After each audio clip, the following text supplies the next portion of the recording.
Metropolitan Televisi dimanapun Anda berada, semoga hari ini sehat selalu, bahagia selalu, lancar dalam menjalankan ibadah puasa. Sudah hari ke-17 ya, setengah perjalanan lagi kita akan menuju di hari kemenangan di 1 Syawal nanti.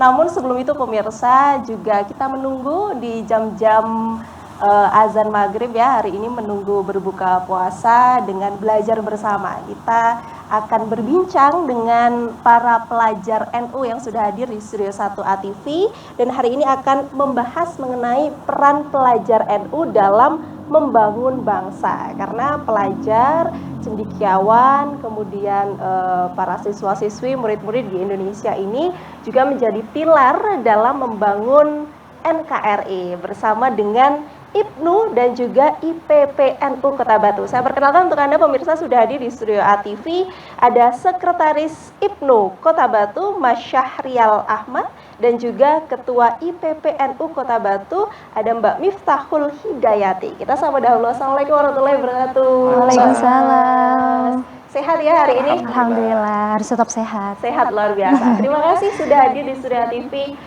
Mas Syahrial ya dan juga Mbak Miftah akan sharing bersama dengan pemirsa mengenai peran pelajar NU dalam membangun bangsa. Sebelum kita masuk ke temanya, saya ingin perkenalan dahulu mengenai IPNU dan juga IPPNU. Ini sebenarnya organisasi apa? Kemudian kalau NU pastinya di NU ya. Iya, nah, pasti. itu berperan di mana dan sebagainya ya. Saya ingin ke Mas Syahrial dulu sebagai sekretaris dari IPNU Kota Batu. Mas bisa dijelaskan IPNU itu organisasi apa sih sebenarnya?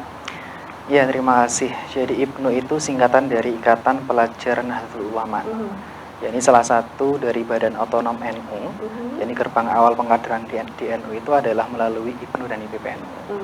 Secara arah gerak organisasi kita itu tidak jauh daripada bagaimana kita memperjuangkan dan juga melestarikan nilai-nilai Ahlussunnah wal Jamaah melalui gerbang awal, yakni para pelajar dan juga mahasiswa.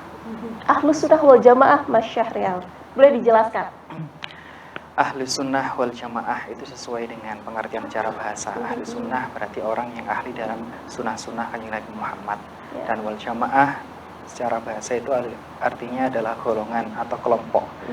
Kalau kita definisikan secara lengkap, yakni kelompok-kelompok yang melestarikan nilai-nilai kesunahan Kanjeng Nabi Muhammad, yang itu tergabung dalam salah satu organisasi besar di Indonesia, yakni Nahdlatul Ulama itu sendiri. Berarti di bawah naungan NU ya ada banyak banomnya berarti di situ. Banomnya ada banyak. Di tingkatan pertama itu kita ada IPNU, atasnya itu kita ada Ansor yang perempuan Fatayat, kemudian ada NU itu sendiri untuk yang lelaki, untuk yang perempuan ada yang namanya Muslimat. Ada yang Muslimat, ada Fatayat, ada Muslimat, ada IPPNU. Berarti ya, dari Mbak Miftah. IPPNU Mbak, kalau di Putranya ada IPNU, IPPNU-nya ada Mbak Miftah. Ya. Boleh dijelaskan Mbak Miftah?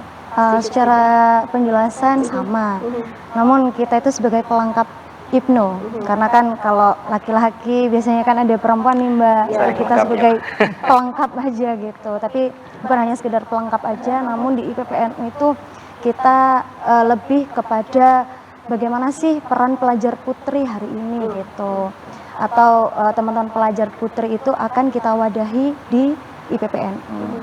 Kalau secara tingkatannya memang kita sama di IPNU IPPNU terlebih dahulu, terus ada Ansor dan Fatayat, ada NU dan Muslimat gitu, dan ada beberapa banom yang lain gitu. Ini berarti menjabat sudah berapa tahun Mbak Miftah dan Mas Syahrial? Kita jalan 2 tahun ini. 2 tahun ini ya? Ini tahun terakhir kita. Oh, tahun terakhir? Iya. Berarti di tahun terakhir ini inginnya memberikan legacy apa ke generasi selanjutnya ini? Tentunya kita tetap fokus pada tema besar kita di periode hari ini, yakni transformasi pelajar NU menuju perubahan berkelanjutan. Jadi program-program baik yang sudah kita jalankan sejauh ini bisa tetap dilanjutkan oleh generasi berikutnya. Sehingga nanti outputnya adalah bagaimana program kerja ini bisa membangun bangsa secara umum dan juga berkelanjutan.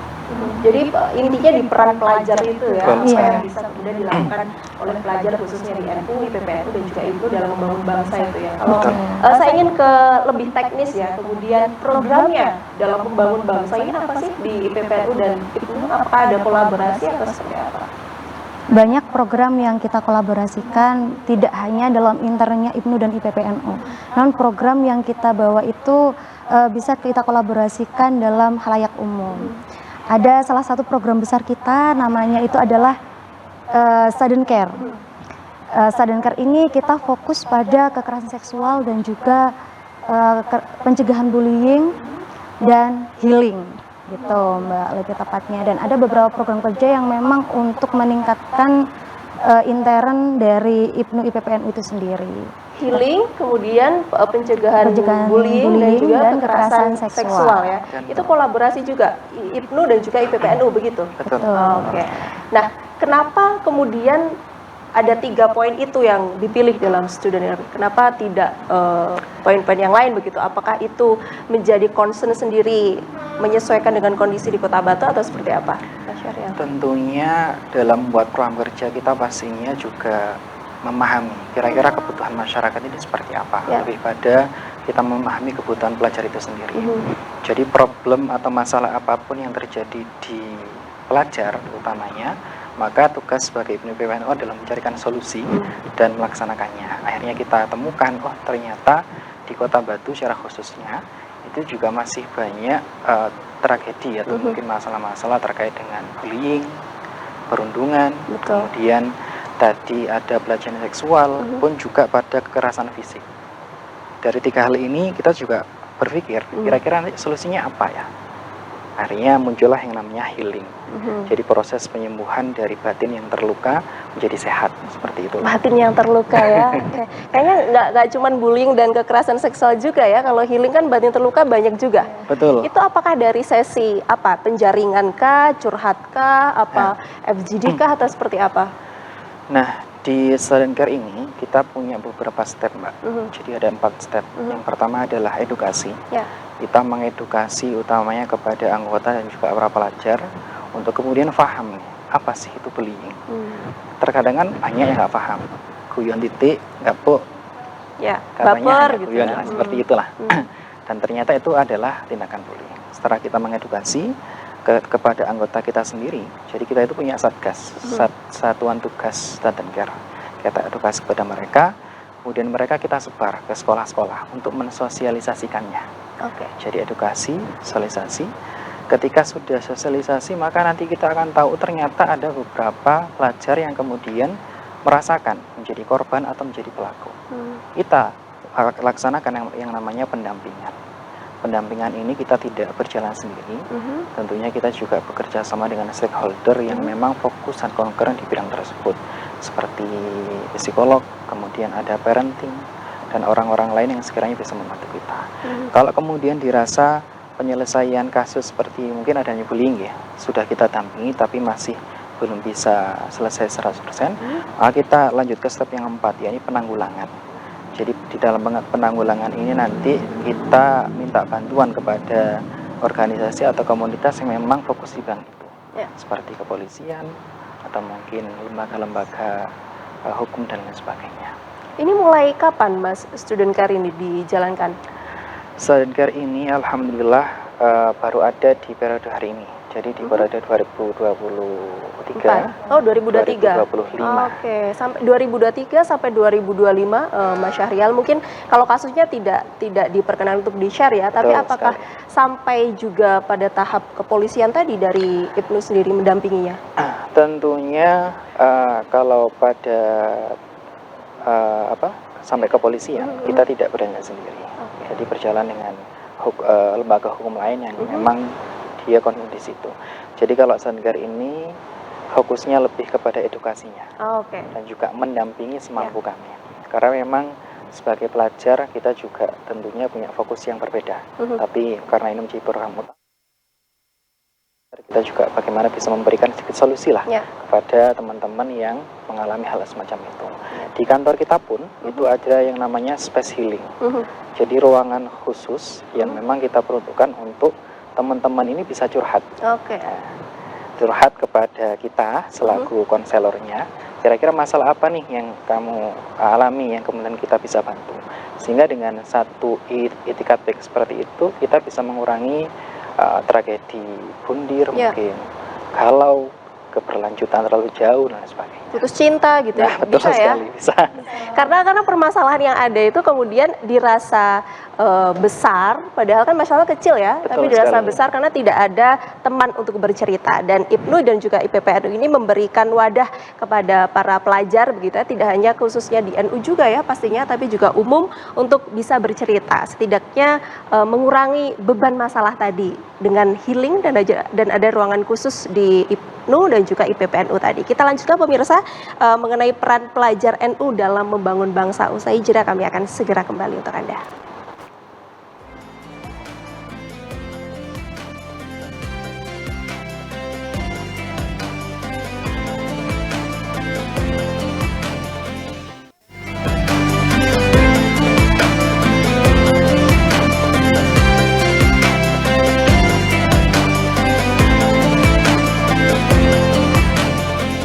Terima kasih pemirsa, Anda masih bersama kami di Jelang Berbuka. Kita masih membahas mengenai peran pelajar NU dalam membangun bangsa. Tadi di segmen pertama ya, kita sudah bahas mengenai program Student Care dari IPNU dan juga IPPNU dalam menangani atau juga mencegah dari bullying dan kekerasan seksual dengan healing. Nah, artian healing ini kan biasanya kita biasa mengartikannya dengan liburan ya, liburan, jalan-jalan gitu. Tapi tadi ternyata katanya Mas Syahrial dengan bercerita dengan konselornya, termasuk juga Mas Syahrial sendiri ya yang menjadi konselor itu ya. Berarti itu ada ini ya pelatihannya atau seperti apa kalau konselor itu?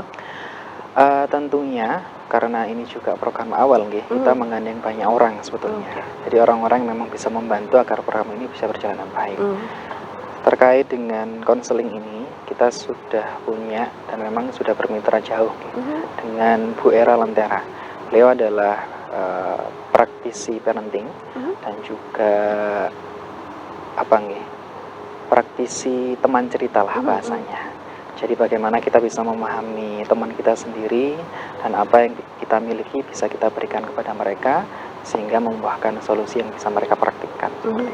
Karena di zaman sekarang tuh sepertinya masalah kebatinan ya atau masalah-masalah perhealingan itu menjadi hal yang hits di kalangan pelajar ya, dan itu menjadi sebenarnya bagus karena para Gen Z lebih ke lebih ke Gen Z itu memberikan perhatian khusus kepada kesehatan mental, dan itu ternyata tidak terlalu diperdulikan lah oleh generasi-generasi sebelumnya. Nah, itu menjadi kesadaran yang baik dan IPNU dan IPPNU hadir di sana begitu ya. Mbak Miftah, kita masuk di kekerasan seksual karena ini kan menjadi bahasan yang berat sebenarnya. Kita berkaca pada Kota Batu, ini kan kota wisata ya. Kekerasan seksual itu ya menjadi masalah yang timbul setelah kota wisata itu hadir. Apalagi pelajar-pelajar ya di bawah umur, itu kan ada lokasi-lokasi tersendiri yang mereka menjadi objek begitu. Nah, IPPNU melihat hal tersebut menjadi suatu perhatian yang utama begitu. Kenapa selain bullying ya, kekerasan seksual ini juga menjadi perhatian Mbak Miftah di sana? Iya betul, karena kalau kita melihat nih, biasanya kan korban terbanyak itu kan biasanya dialami oleh teman-teman perempuan. Betul. Tapi laki-laki juga ada kan ya? Iya ada, tapi tidak dipungkiri bahwa perempuan yang lebih dominan betul. Mbak. Jadi ada beberapa hal, ada beberapa case yang memang benar-benar harus kita yang masuk di dalam wadahnya teman-teman supaya teman-teman itu ada wadah untuk tidak sampai menjadi korban maupun pelaku pelaku gitu. Kita ada beberapa edukasi juga terkait kekerasan seksual. Ya. Apalagi di tingkat sekolah nih, kita tidak pungkiri juga bahwa ada bapak ibu guru, ada siswa, itu kan masih tidak jauh dalam kekerasan, baik kekerasan bullying maupun kekerasan seksual. Nah, oleh karena itu kita hadir nih Mbak, biasanya kita beri edukasi, tidak hanya untuk teman-teman siswanya, tapi juga ada untuk para guru juga nih di sana. Kita edukasi bersama-sama bagaimana sih, apa saja sih gitu. Contohnya nih, misalkan teman-teman tuh biasanya kalau jawil-jawil istilahnya di Indonesia tuh jawil-jawil itu kan biasa aja ya Mbak. Padahal secara tidak langsung perilaku yang seperti itu adalah termasuk pada kekerasan seksual. Laki-laki ke perempuan atau perempuan ke laki-laki begitu ya? Iya gitu. Bahkan biasanya nih terlalu sayang dengan muridnya nih. Bapak atau ibu-ibu gurunya itu biasanya langsung merangkul dalam tanda kutip untuk sebuah kasih sayang. Itu nggak boleh ya? Itu tidak boleh, Mbak. Itu termasuk dalam kekerasan seksual. Itu udah masuk kekerasan seksual. Sudah, karena ketika kita tidak mau diperlakukan seperti itu, tapi siapapun yang melakukan hal seperti itu kan termasuk kekerasan. Dan memang kita tidak mau, kenapa kita harus dilakukan hal seperti itu. Itu edukasi dari IPPNU dan IPNU sendiri, student care tadi, kepada guru juga ada? Oke, tanggapan dari mereka seperti apa, Mbak? Tapi tentang kegiatan kita ini, Mbak, untuk edukasi ke guru ini memang masih dalam taraf beberapa sekolah aja. Oke. Belum memang benar-benar menyeluruh. Namun ketika memang kita hadir di sana, itu bareng dengan siswanya. Jadi tidak hanya siswa sendiri, tapi kita hadirkan Bareng-bareng ya? Gurunya, jadi bareng-bareng. Tapi concernnya lebih ke pelajar itu sendiri ya? Concernnya memang ada di pelajarnya. Kan ada beberapa case yang memang kadang dilupakan ya, kadang dilewatkan. Baik kepada sesama atau ada yang lebih tua. Itu kan terlihat sepele ya sebenarnya ya, pegang-pegang itu. Tapi kalau kemudian itu diabaikan bisa menjadi case yang besar. Karena ada juga, saya baca di berita ya di Kota Batu juga ada. Saya nggak mau mention nama sekolahnya, tapi ada juga yang kemudian gurunya yang laki-laki juga melakukan kekerasan seksual kepada muridnya. Dan ternyata di murid tersebut kebanyakan bukan orang Batu begitu, dari luar Kota Batu sendiri, dan juga beberapa kasus di tahun-tahun lalu yang menjadi concern kita bersama. Nah, Kota Batu ini kan ternyata banyak ya Mbak ya hal-hal seperti itu ya. Kalau dari pelajarnya sendiri, dari keluh kesah mereka biasanya apa saja Mbak tentang kekerasan seksual? Apakah ada memang kasus-kasus seperti itu? Kalau cerita ke Mbak Miftah gitu. Biasanya kalau yang lebih dialami oleh pelajar putri sendiri itu biasanya kalau di jalan itu ada catcalling. Ya, cewek gitu ya. Iya. Kalau cewek atau gimana gitu. Nah, itu kan memang bener-bener teman-teman itu cerita, gimana sih Mbak, aku nggak berani mau melawan. Kadang saya itu keringat dingin kalau ada yang seperti itu. Gitu kan. Kita hadir di sana Mbak, jadi ada beberapa case yang memang ketika teman-teman cerita seperti itu, gimana sih kita harus bersikap. Nah, ada beberapa hal yang memang kita ucapkan ke teman-teman supaya tidak ada terjadi lagi seperti itu. Karena kalau si pelaku nih tentang catcalling, kita diem aja, itu malah lebih seneng pelakunya, malah lebih mepet-mepet. Harusnya gimana tuh Mbak Miftah kalau ada yang panggil-panggil gitu? Ya, kalau menurut saya ketika memang ada yang panggil nih, atau yang menggoda di jalan, ya kita bisa tabrak aja ya. Bisa ditabrak. Tapi nanti kita juga nggak boleh ya. Jangan. Gimana tuh Mbak? Biasanya tuh saya merekomendasikan ke teman-teman kalau ada yang seperti itu ya dilawan balik dengan apa? Dengan kata-kata juga. Karena orang yang pelaku nih melihat kita bahwa kita seperti orang lemah, itu pasti akan terus-terusan mengejar, bahkan terus-terusan akan melakukan hal yang seperti itu. Kadang kita harus melawannya seperti apa? Kadang nih Mbak, kalau saya pribadi kan pernah tuh kejadian. Saya kan bisa nyetir sepeda itu pakai tangan satu kan. Biasanya itu memang siaga aja sama HP. Padahal tuh kan ya berbahaya, tapi gak perlu dicontoh juga kayak berbahaya. Biasanya pakai pegang satu stang motor, saya mengeluarkan HP, pura-pura saya video gitu. Kan dalam hal itu kan bisa kita viralkan, padahal enggak tuh Mbak. Nah, pelaku kalau seperti itu tuh udah takut nih. Sejauh ini yang saya alami seperti itu untuk case-case yang.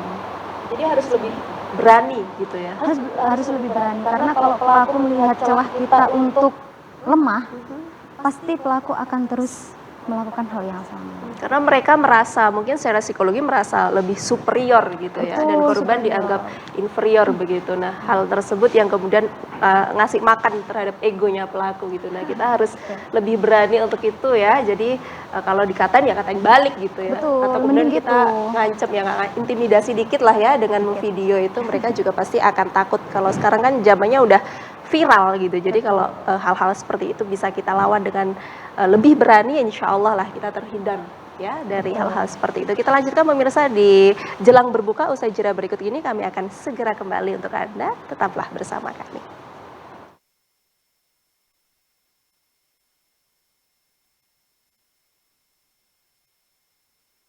Oke, segmen 3 ya. Udah mau selesai nih.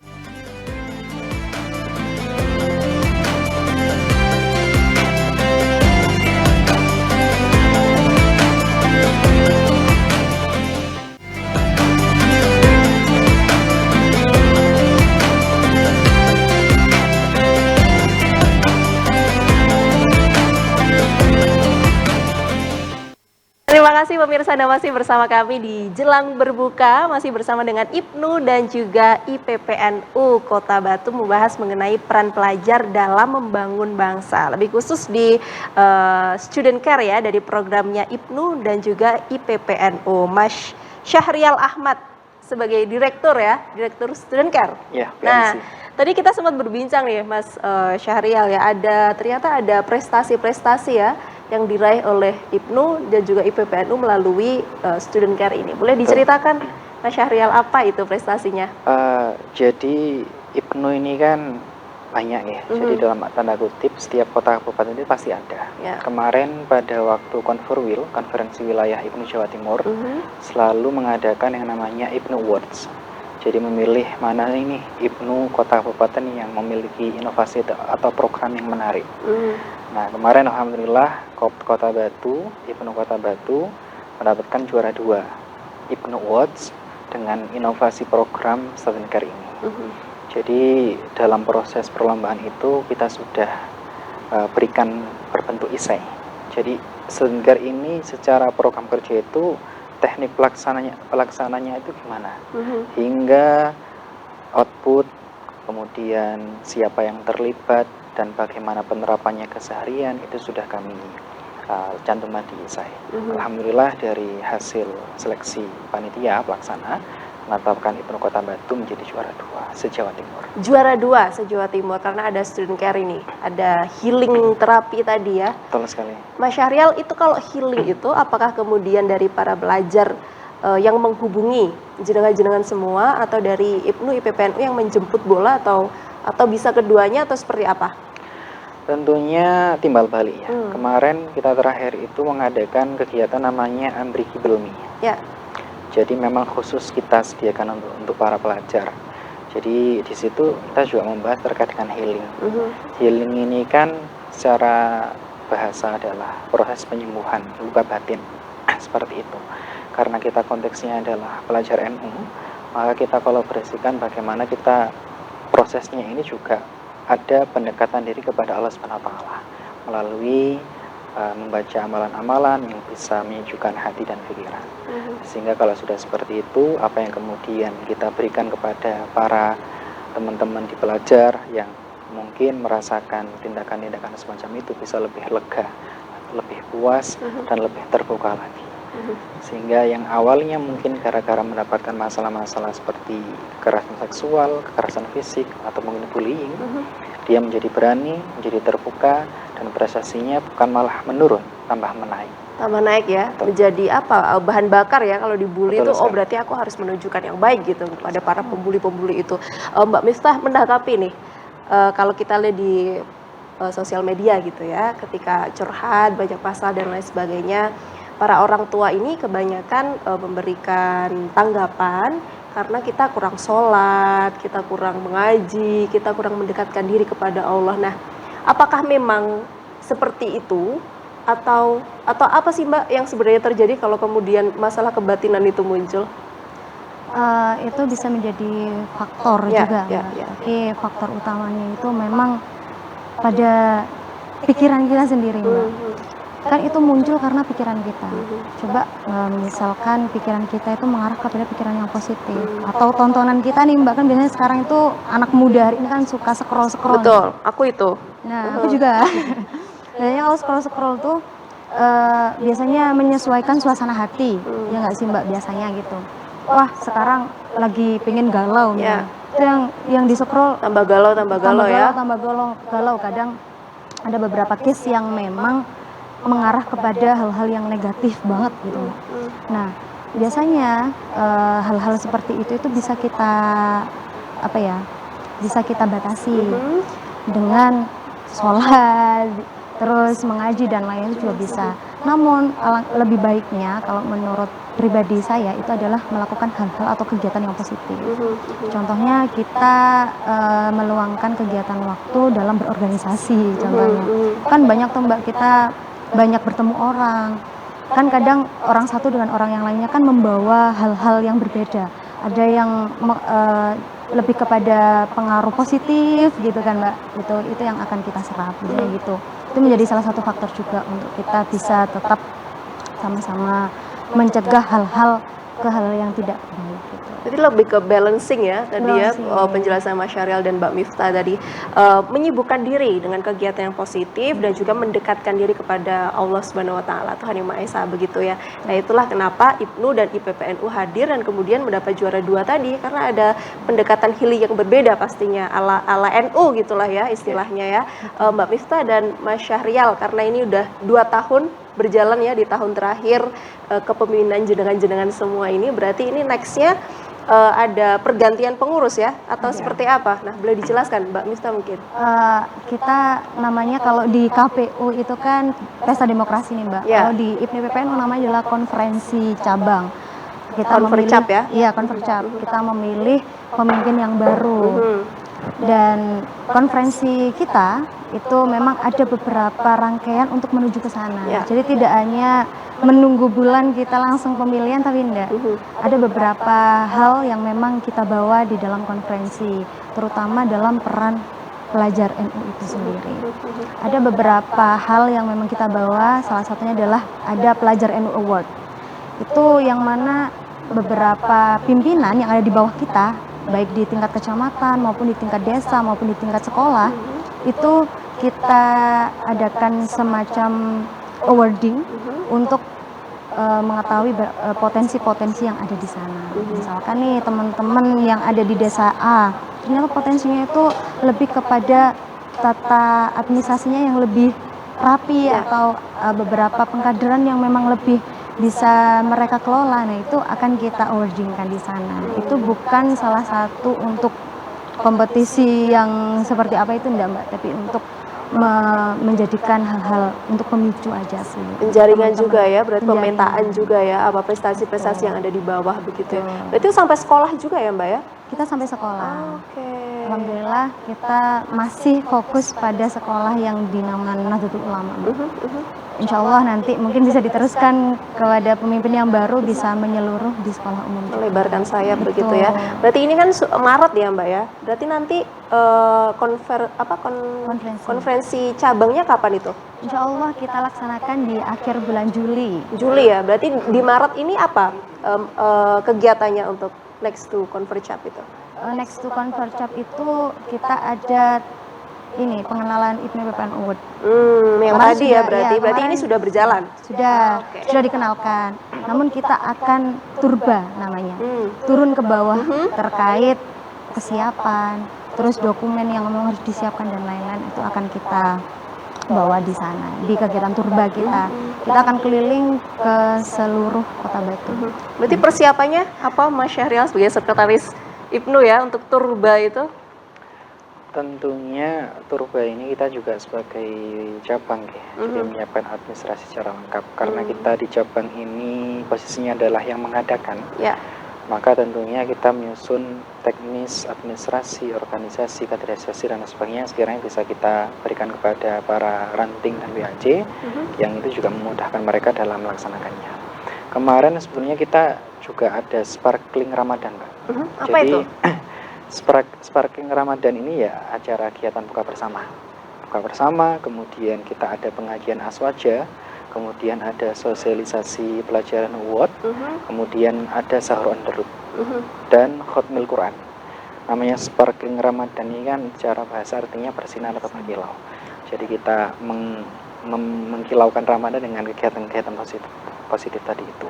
Dan ini adalah termasuk rangkaian awal konferensi cabang kita di bulan April nanti. Berarti ini Ramadan juga padat ya, IPNU IPPNU ini ya. Tambah padat ya. ada apa tadi, sahur on the road, ada buka bersama, ada macam-macam. Wah, juga melayani para pelajar yang healing tadi juga ya. Wah, luar biasa nih, kegiatannya sangat positif, sangat padat, jadinya nggak kerasa ya kalau kemudian bentar lagi kita akan buka puasa. Nah pemirsa, saya jeda berikut kami akan segera kembali ya, tetaplah bersama kami di segmen terakhir nanti di Jelang Berbuka.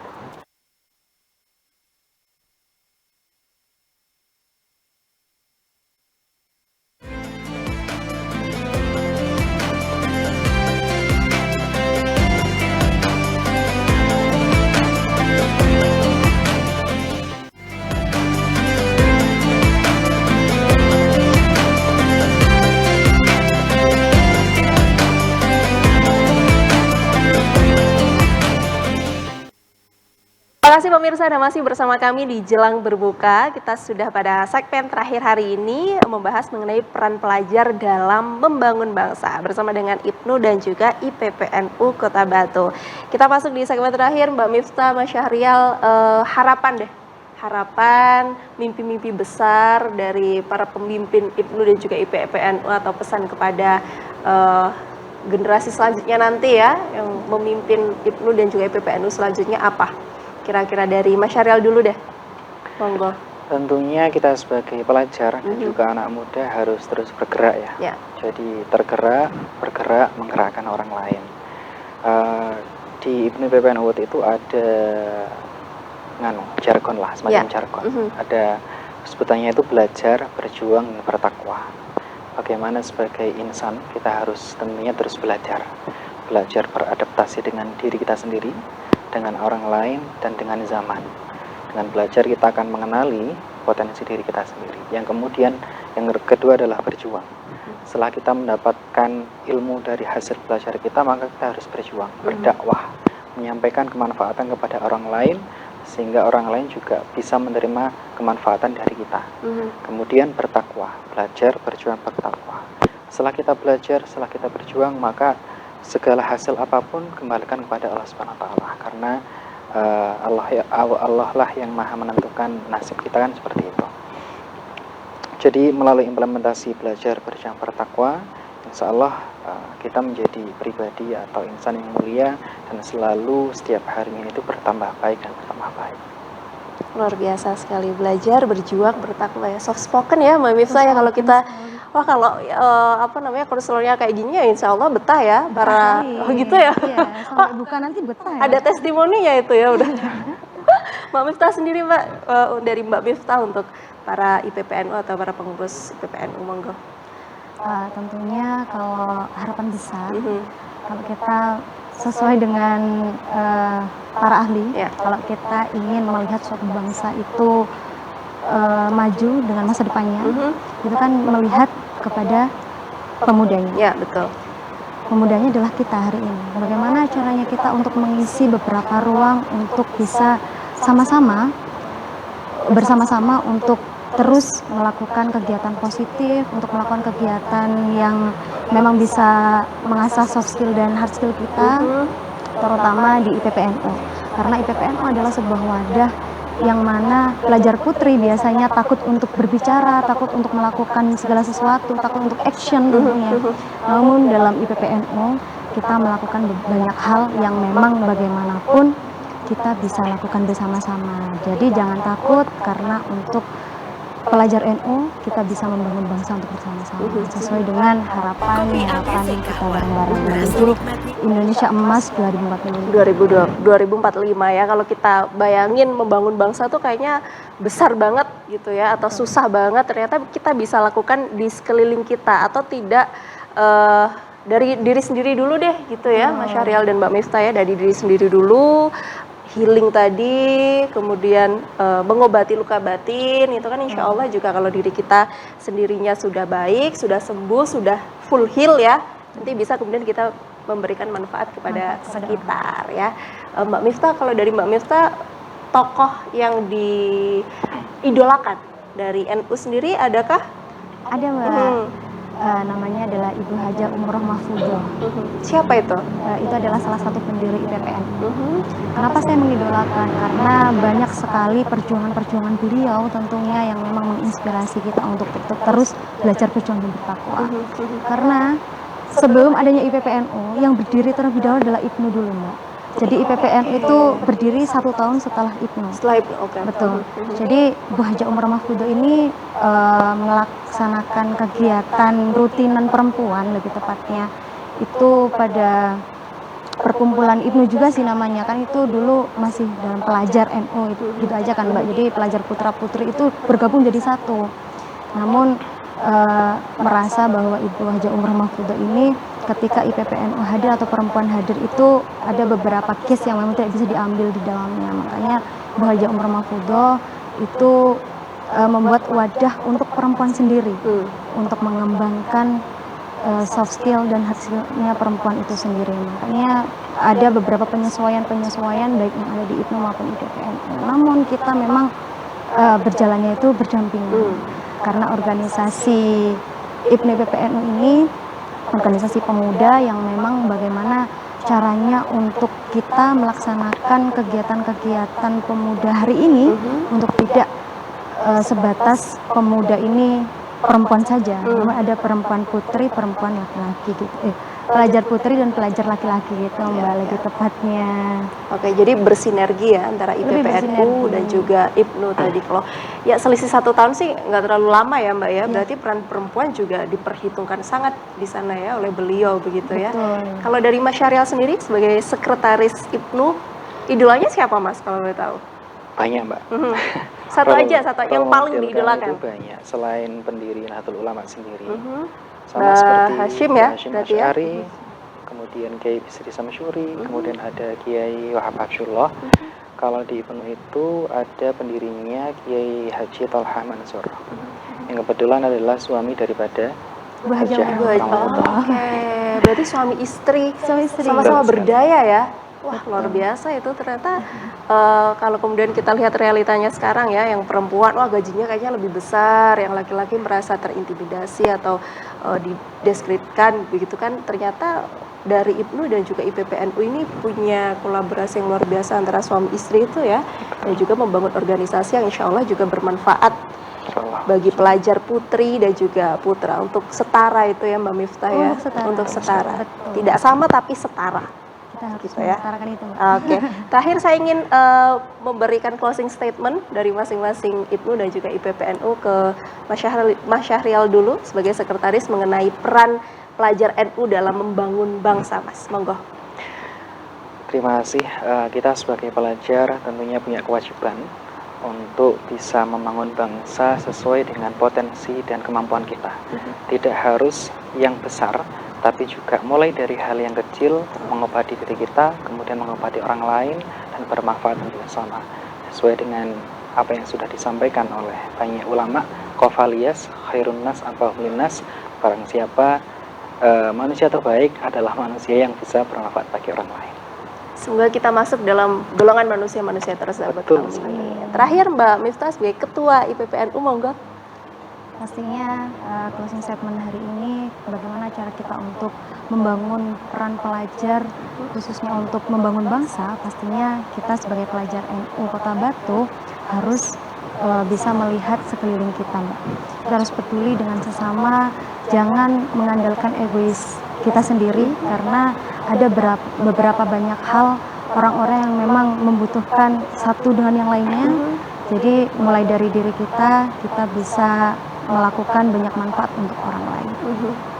Jadi bedanya kita dengan makhluk yang lain ya, kalau kerja hanya sekedar kerja, kera juga kerja. Nah, bedanya adalah kita bermanfaat bagi sesama begitu. Terima kasih banyak Mas Syahrial sebagai sekretaris IPNU dan juga Ketua IPPNU, ada Mbak Miftah sudah hadir di Studio ATV sharing bersama dengan pemirsa mengenai pelajar NU dalam membangun bangsa. Insya Allah nanti dengan program Student Care juga ada banyak sekali pelajar-pelajar di Kota Batu khususnya yang terbantu dengan kehadiran jenengan semua, dan nanti konferensi cabangnya semoga diperlancar ya. Dan memberikan legasi yang baik lah kepada anggota-anggotanya dan juga generasi selanjutnya. Terima kasih banyak sudah hadir di studio ATV. Dan pemirsa, demikian jelang berbuka episode hari ini, peran pelajar NU dalam membangun bangsa. Terima kasih banyak Anda sudah menyaksikan jelang berbuka, dan kita akan kembali lagi ya di hari Rabu jelang berbuka pukul 16 waktu Indonesia Barat. Saya Elvina Rahma mewakili seluruh kerabat kerja yang bertugas mengucapkan terima kasih atas kebersamaan Anda. Selamat berbuka puasa nantinya sambil kita menunggu azan maghrib. Wassalamualaikum warahmatullahi wabarakatuh. Sampai jumpa.